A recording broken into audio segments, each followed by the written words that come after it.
In the shadows of a quiet Canadian town, a nightmare unfolded that would shock the nation and expose the darkest corners of human depravity. For over 2 decades, women vanished without a trace. Their disappearances met with indifference by authorities. From 1980 to the early 2000s, Picton's farm became the site of unspeakable crimes. This is the horrifying case of Robert Picton. Robert Picton was a pig farmer from Port Coquitlam, a small town just outside Vancouver. To those who knew him, he seemed like an unremarkable man, quiet, scruffy, and running a pig farm with his brother. But behind the gates of that farm, a dark secret was festering.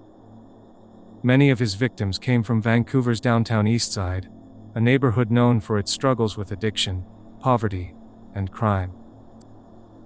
The women who disappeared were often involved in sex work or dealing with homelessness, making them easy targets for someone like Picton. In 1983, a 23-year-old Rebecca Gounod vanished. She was an Indigenous woman struggling with addiction and worked as a prostitute.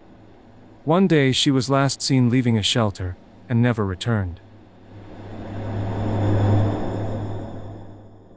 Picton lured her to his farm, where she became one of his first victims.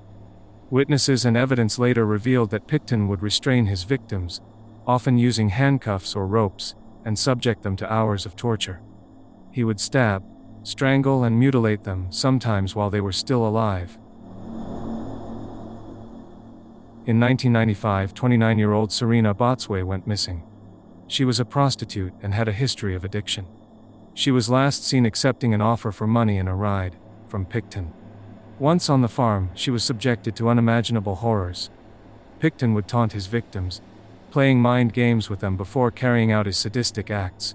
He reportedly used power tools and knives to dismember his victims, often while they were conscious. In 1997, 24-year-old Marnie Frey vanished. She was a mother who worked as a prostitute to support herself and struggled with addiction. One night she never returned. Like the others, she had unknowingly stepped onto Picton's farm. There she was tortured in ways that defy comprehension. Picton would sometimes hang his victims from chains in his barn, leaving them to suffer for hours before finally killing them. He would then dispose of their bodies, often feeding them to his pigs or burying them in shallow graves on the property. The disappearances continued, but authorities showed little urgency in connecting the dots. Families of the missing women pleaded with the police, but their concerns were largely ignored. For years, the pattern continued. Women would disappear, their families would report them missing, and nothing would happen. But Picton's reign of terror came to an end when he made a mistake. One night, a woman managed to escape. She ran, bleeding and terrified, from the farm to a nearby street, flagging down a passerby. She had been stabbed and barely survived. She told police that a man had attacked her on a pig farm, but her case was dismissed as a simple assault. Picton was arrested but released soon after. Authorities still didn't see the bigger picture. It wasn't until 2002, when police raided Picton's farm on an unrelated firearms charge, that they stumbled upon something horrifying. As they searched the property, they uncovered human remains, scattered bones, and DNA evidence of multiple missing women. They found freezers filled with body parts, buckets of blood, and personal belongings of the victims.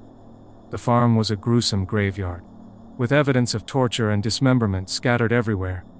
The deeper they dug, the worse it got. The remains of over 33 women were found on the farm. The true number of victims was unknown. Picton later boasted in jail that he had killed 49 women and regretted not making it to 50. He even hinted that he had mixed human flesh with pork from his farm and distributed it to unsuspecting buyers. Picton was charged with 26 counts of murder, but due to the difficulty of recovering full remains, he was convicted of only 6. He received a life sentence, but many believe the real number of victims was far higher. His crimes exposed not just his own horrifying actions, but also the systemic failures that allowed them to happen. The disappearances were ignored for years because of the backgrounds of his victims. Families had to fight for justice while authorities turned a blind eye. Today, the story of Robert Picton is a grim reminder of how evil can hide in plain sight. The victims were more than statistics. They were mothers, daughters, sisters, and friends. Their lives mattered, and their stories must never be forgotten.